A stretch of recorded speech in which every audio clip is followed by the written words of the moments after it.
Can South Carolina pull off a massive upset against Texas A&M? We'll get the Gamecock perspective. Locked On SEC starts right now. You are Locked On SEC, your daily podcast on the Southeastern Conference. Part of the Locked On Podcast Network, your team every day. And what's up, everybody? Welcome into Locked On SEC. It's great to have you guys along. On today's show, we'll be joined by Jordan Kaye from the state newspaper in Columbia, covering the South Carolina Gamecocks. We'll get his perspective on the South Carolina-Texas A&M game, which has quickly become the biggest SEC game of the week. Sorry, Florida, Georgia. But we'll talk about that with him. I'm Chris Gordy. Thanks for making Locked On SEC your first listen every day. Shout out to our everydayers. We're free and available wherever you get your podcasts and on YouTube. Part of the Locked On Podcast Network, covering your team every day. And today's episode is presented to you by the Game Time app. Download Game Time today, create an account, and use our code LOCKEDONCollege. Get $20 off your first purchase. All right, we got plenty to dive into, so let's jump into it. Let's get you caught up on all the latest news going on around the conference. You are locked. Boots out to the right. Takes the handoff. What a catch! Around the conference. And we start over at South Carolina as Gamecock fans ready to see what Shane Beamer's team can do this Saturday.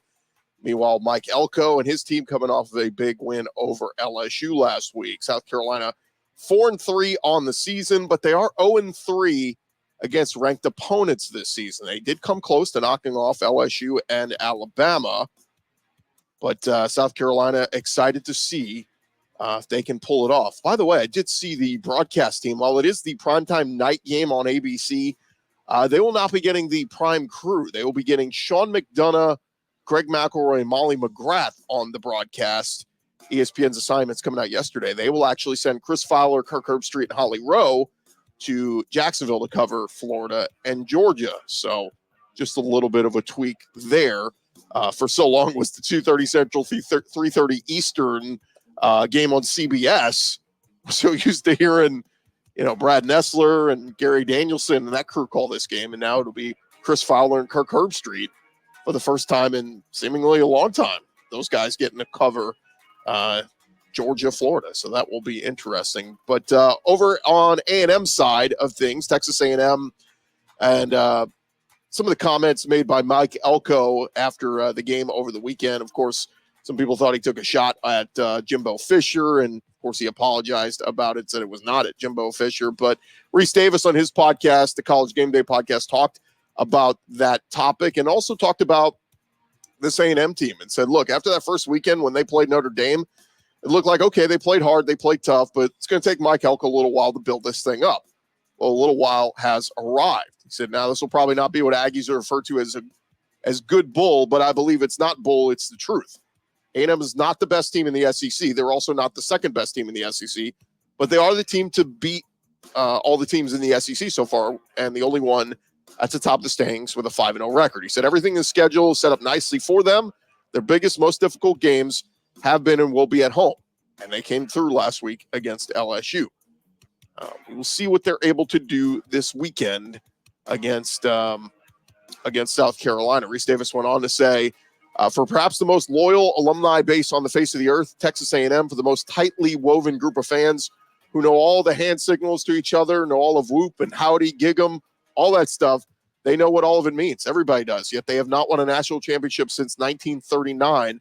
Their last conference title was in 1998. It's been a while since the program has had, massive height of success. So a chance for them to get a big win at South Carolina this weekend and continue to roll. Meanwhile, Johnny Manziel talking this week about the game and talked about the Marcel Reed comparison coming in for Connor Weigman. He said, look, I think it would be really hard right now to go away from Marcel Reed and the energy and the vibe that he brought to the team on Saturday. Right now, I would anticipate on A&M starting Marcel Reed, him being the guy. But it's definitely nice having the option to be able to go back and forth. You obviously have a very capable guy in Connor Weigman, but you don't want to get to a point where A&M is too one-dimensional, having to rely on just running the football. So that was Johnny Manziel's take. Now, Mike Elko was asked about it on Monday. He said, yeah, I think there's a possibility for a lot of things. I think we're going to look at this week, figure out what we think the right thing is for us, what we think gives us the best chance to win moving forward. probably too early in our minds to make a quarterback decision. So that will be something to keep an eye on for A&M this weekend. Who will start at quarterback for them? Will it be Marcel Reed or Connor Weigman? Meanwhile, Chase Basantis, their injured offensive lineman, Mike Elko asked about him this week. He said, yeah, he was out last week. He's probably going to be out for a couple of weeks until we get him back.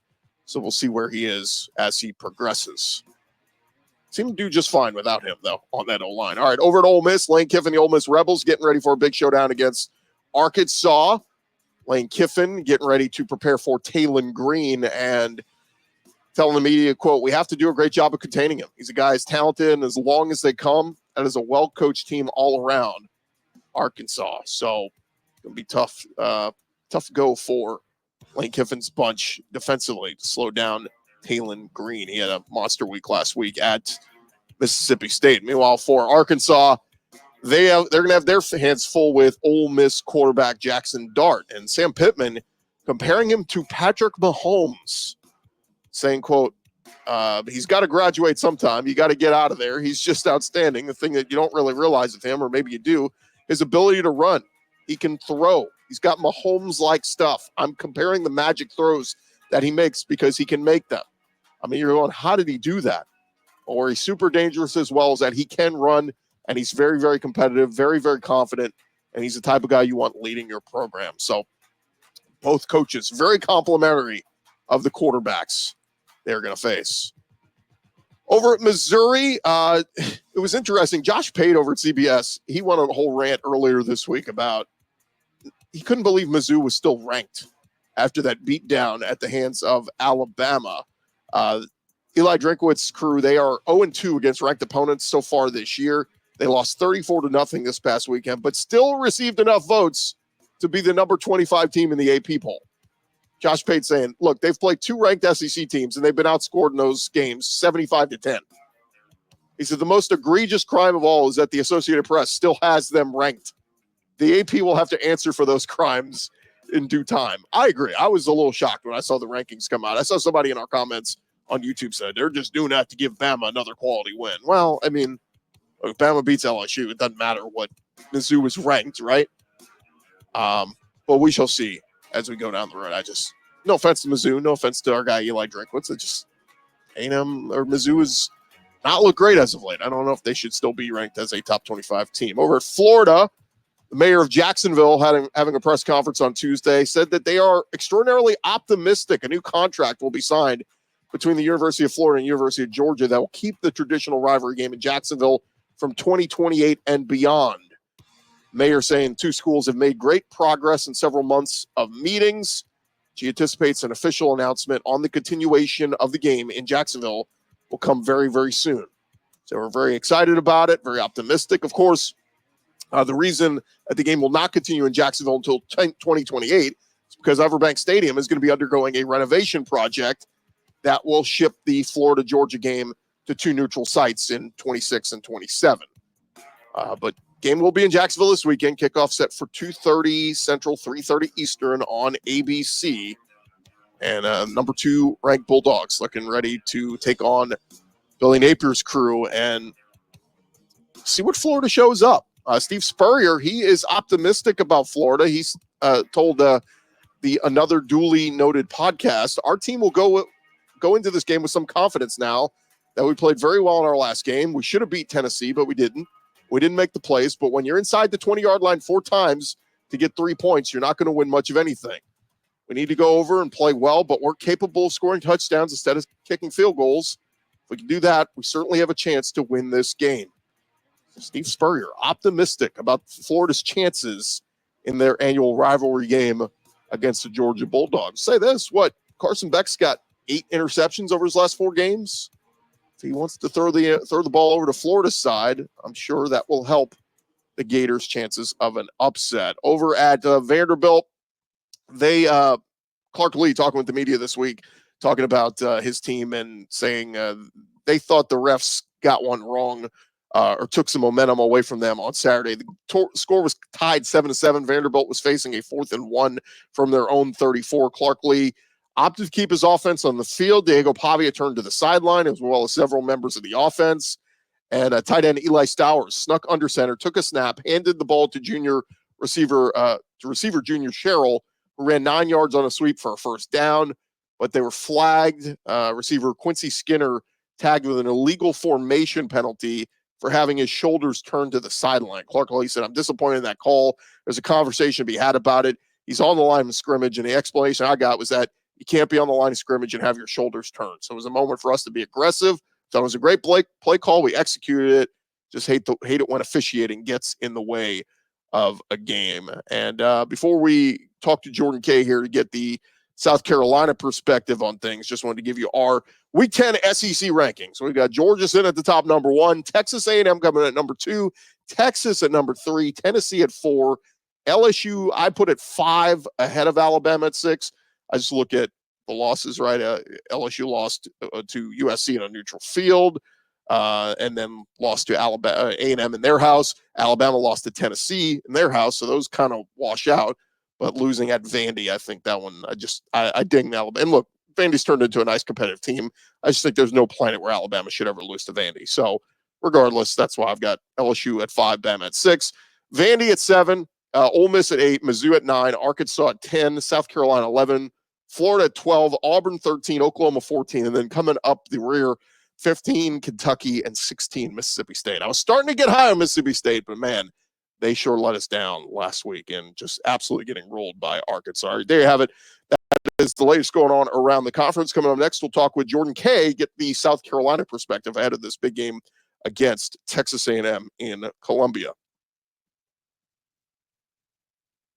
First, I want to remind you guys, today's episode is brought to you by friends over at the Game Time app. And Game Time, if you haven't looked at the app recently, they got a new feature called Game Time Picks that makes getting tickets to see your favorite teams play live even easier. They're going to filter out the fluff to show you only incredible deals on great seats, so you don't have to waste time searching through thousands of tickets. And of course, Game Time Picks, the curation process is going to make it easier to save more on sports, concerts, comedy, and theater events.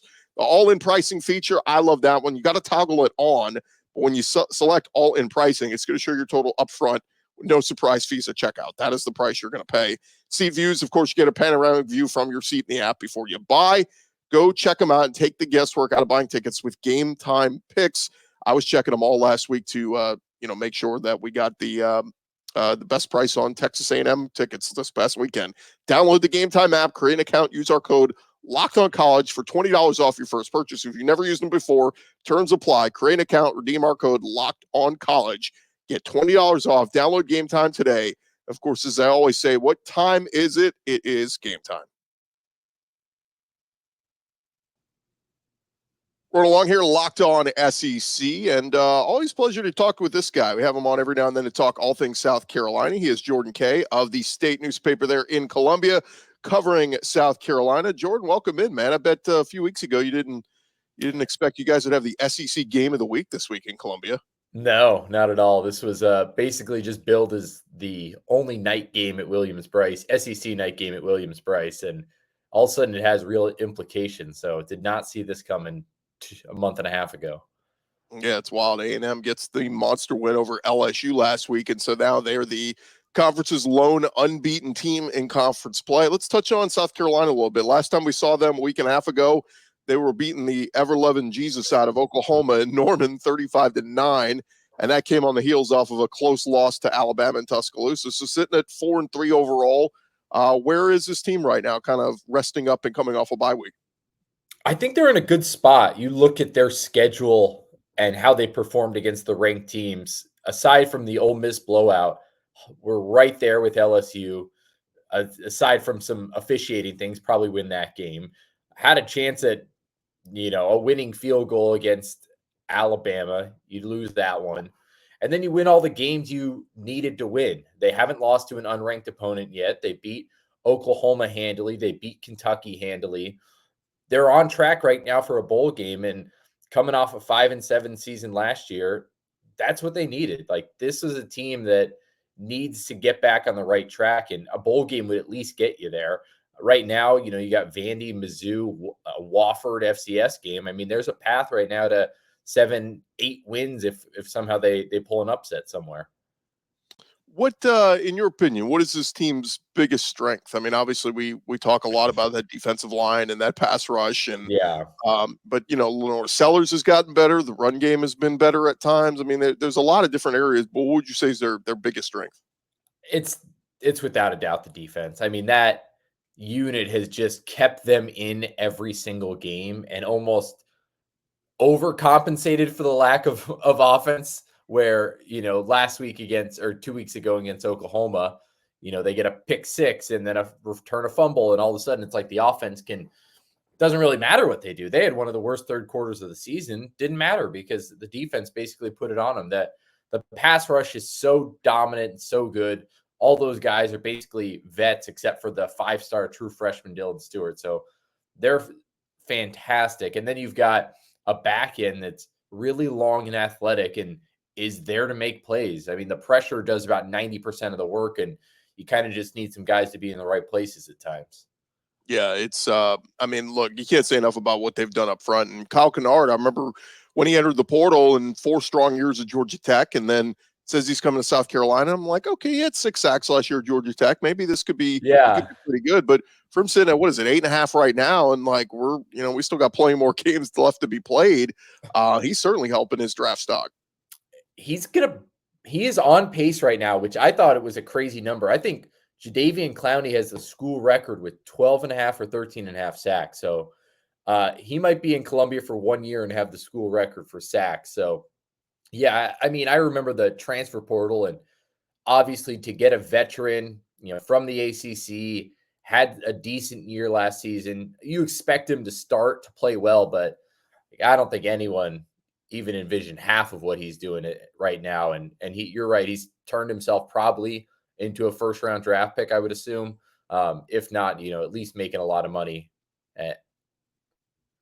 Yeah, and it's interesting too, Dylan Stewart. I mean, he was the big 5-star everything that they get in recruiting, and it's almost like you just throw him out there and let him learn on the job. And yeah, it's crazy to think like where this kid is going to be 2 years from now.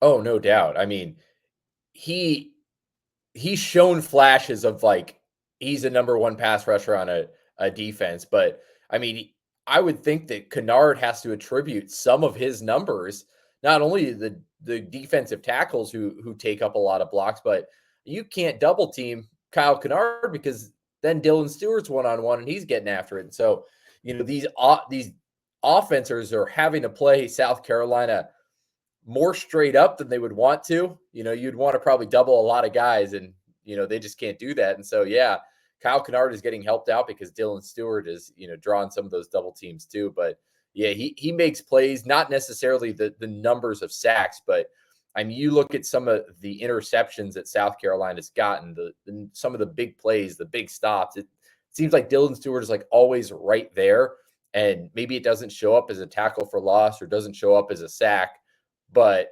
it's a play that leads to points or leads to good things, and so he's done even more than what's showing up on the stat sheet. You mentioned the secondary, and man, Nick Emanwari's been awesome. I mean, 4 picks on the season, 2 pick sixes, Jalen Kilgore, O'Donnell Fortune. I mean, it really, I don't know what it is. Every year, Jordan, there seems to be some stud from South Carolina in the secondary going to the pros, either 1st, 2nd, or 3rd round pick. I watch him on Sundays, still playing, years later, but this seems to be as good as they've had under Shane Beamer. I mean, you talk about someone who's boosted his draft stock, like Nick Emanwari the last 4 weeks. Holy crap. The Oklahoma game, the 2 picks, the pick 6, the LSU game, he has a pick in the end zone, would have been a pick 6, and the refs called it back. Yeah, they're all really, really good this season. And the problem that's kind of hard to parse a little bit if you're a South Carolina's fan is like the secondary will be good for legitimately 97% of the game. And somehow, almost every week, they give up some crazy 50-yard, 60-yard touchdown. It is almost uncanny how it happens, all the time. Happened against Old Dominion. It happened against Kentucky. No, it didn't happen against Kentucky, I don't think.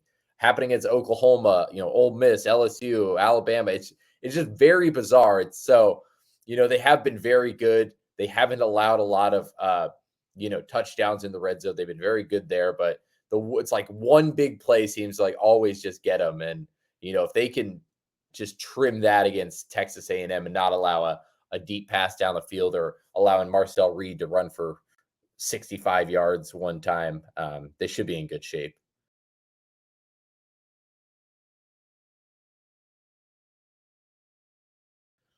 Talking with Jordan Kaye of the state newspaper there in Columbia, covering the South Carolina Gamecocks. And let's touch a little bit on the offense, Jordan. LaNorris Sellers, I know people were excited to see what he was going to be. Honestly, I had no idea. Like, you see him out, out of the gates against Old Dominion, and it was kind of like, ooh, this is going to be a long season.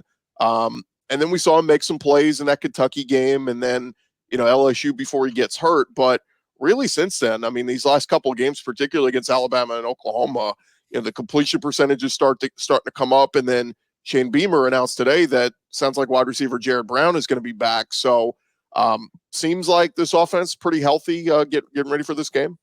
Yeah, like as much as you could possibly hope for going into November.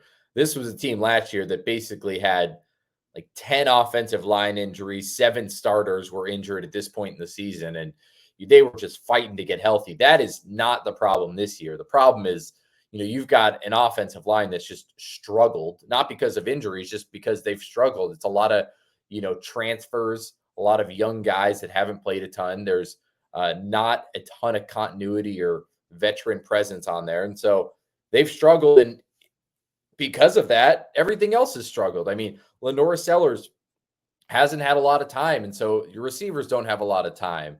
So LaNorris Sellers is, the last 2 weeks, I think they've had a better game plan for him where he's just getting the ball out quicker. It's a lot of quick slants, out routes, screen passes, something to get the ball out of his hand in about 2.5 seconds.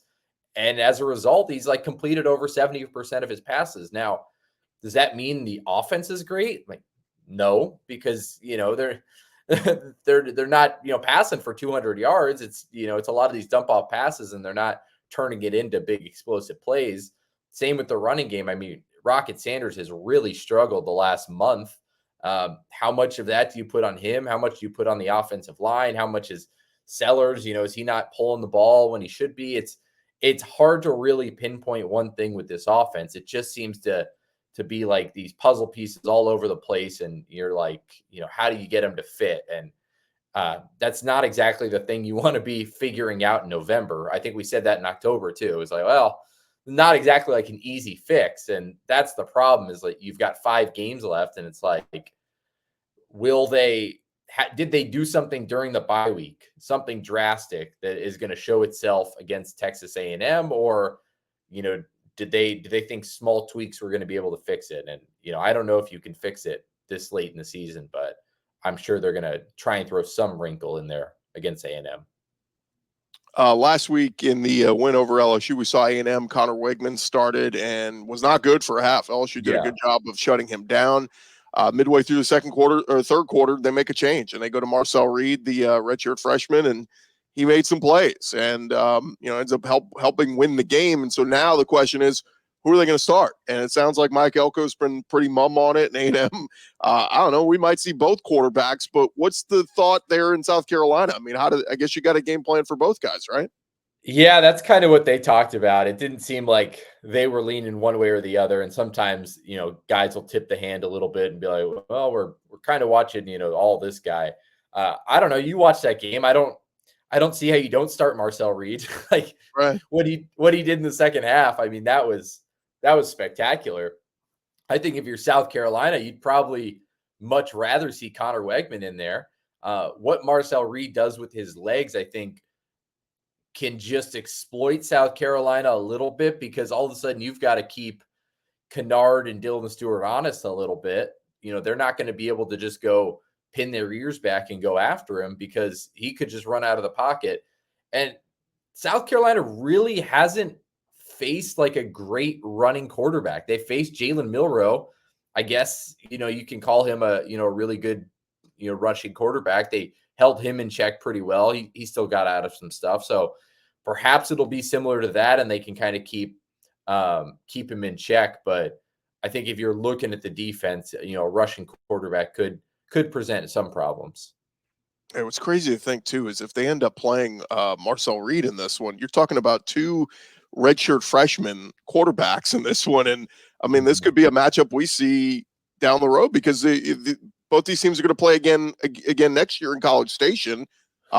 Just crazy to think this could be the start of a really good, series between, potentially Marcel Reed versus LaNorris Sellers. But yeah, I mean, we'll see which way they end up going. But, it does feel like, Jordan, the vibe I start to feel throughout all this week, everybody's patting A&M on the back, right? Like Marcel Reed's being named Player of the Week and all these different honors, and everybody's talking about A&M, the lone undefeated team. It just feels like this year in the SEC, the home teams have held serve in so many of these big-time matchups. Georgia is like the lone team that got the big road win against Texas, but it feels like for the most part, the home teams have held serve. And this one being a night game with, I don't know, sandstorm pumping, it feels like it's going to be advantage South Carolina Saturday night. You would think, I think for South Carolina, you definitely are happy A&M won last week, and maybe South Carolina is the look-ahead game and kind of gets trapped a little bit. I mean, South Carolina got screwed a couple times. Screwed is, I don't know if that's the word, but right before they play Ole Miss loses to, was it Kentucky, I think? Right before they play Alabama, Vanderbilt beats Alabama. And it was all of a sudden like South Carolina thought to themselves, like, hey, we could be the team that, our opponent overlooks. And all of a sudden there wasn't any chance of overlooking because they just got humbled. And right now, I think if you're a South Carolina fan, you're hoping the same thing. Like, hey, A&M, everyone is giving them their flowers, patting them on the back, showing the percentage of them making the college football playoff. They're coming into a pretty tough environment. I don't think they've been in their big wins against, or their big games against Notre Dame and LSU were both at home. Yeah, this could be a shock to them. And you're right. I mean, I will say, like, over the last 3.5 years, like, South Carolina hasn't won like a ton of big games against like ranked opponents at Williams-Brice. I mean, they beat Tennessee in 2022, and that was massive. But you look the last couple of years, they've lost 2 games at home in every one of Shane Beamer's seasons, and they've already lost 2 games this year. It feels like a place that should be, South Carolina wins every game, but the SEC is so tough. It hasn't necessarily been the case, but perhaps that changes, a night game on Saturday. Yeah. Well, look, Hendon Hooker, everybody was patting Tennessee on the back when they came in. And that's Shane Beamer or Spencer Rattler played the game of his life in that game, and we'll see if LaNorris Sellers could do the same. Jordan, before we let you go, just a couple quick hitters. I saw stadium renovations coming. You guys spoke with some of the folks there at South Carolina. More luxury seating, it seems like. Yeah, basically, I mean, right now, South Carolina has the fewest suites in the SEC. They only have 18. I think like A&M has like 120 or something. And so, for most people, it doesn't mean anything. But, they've got revenue sharing coming up. There's a lot of money that's going to have to get dispersed. And right now, South Carolina should be making millions more on its home games than they are. And so they desperately need to build more suites so they can generate more money. And yeah, that's something that's coming. They're going to start construction after the 2025 season and try and upgrade the west side first is their initial plan. And then, go for the off season, then, up to the east side, the next off season. But so that's going to hopefully generate a lot of money for them, but it's 2 years away until anything really starts or anything is built, I should say. Maybe just put some train cars there in the end zones. You could put tons of people in those. They don't even make money on those. Those are all someone else. Those are basically homes. Yeah, but those would take time to build, and so that's like the problem is, this should have been done 10 or 15 years ago, or at least started 10 or 15 years ago, and not exactly the time, when money's expensive and everyone else is way ahead of you. It's not the time that you want to be, having to desperately put things into a stadium. Yeah, and revenue share coming real soon with having a share. Yeah. Too. It's crazy times. One other hitter here, baseball news. I saw Founders Park going to be named Ray Tanner Field, and Paul Maneri, they had a scrimmage against Air Force already, right? Yeah, they played a 14 inning scrimmage on a Saturday, so that was like a 5-hour game or something, 4.5 or something like that. Yeah, I mean, Ray Tanner is the longtime baseball coach at South Carolina, now the AD, announced he's transitioning to a new role whenever they find an AD. It's not exactly clear, like, if the search has even started. I've heard, it could be like December or between then and March that a new guy could be hired or a new girl. I don't know. So and then somehow Ray Tanner is like still under some weird contract where he's basically getting paid $3 million a year for some role for the next 3 years. It's very interesting. But yeah, it's a great honor for him to have the field named after him. He deserves it. He was instrumental in the two, all the success they had in the 2000s, the 2 College World Series wins. He was pretty big in just getting that ballpark built. So yeah, that's a pretty cool honor. It seemed like he was pretty excited about it. Yeah, no, it's very cool, and of course, a name that everybody across the SEC knows and respects, and one of the all-time best to ever do it. Jordan, let everybody know where they could find your stuff. I know you'll be covering everything around this football game coming up on Saturday night. Yeah, all at the state.com, gogamecocks.com. We'll be writing all about this matchup coming up, and South Carolina can pull it off. We shall see. Just play Sandstorm about 35 times. We'll see if that works out for him. Jordan, always appreciate the time, man. Thanks so much. Thanks, Chris. Have a good one. All right, that's going to do it for this edition of Locked On SEC. Thank you guys so much for making us your first listen. Hey, for your second listen, you can check out Spencer McLaughlin over on the Locked On College Football podcast. Check us out wherever you get your podcasts. I'm Chris Gordon. This has been Locked On SEC. We'll talk to you guys tomorrow.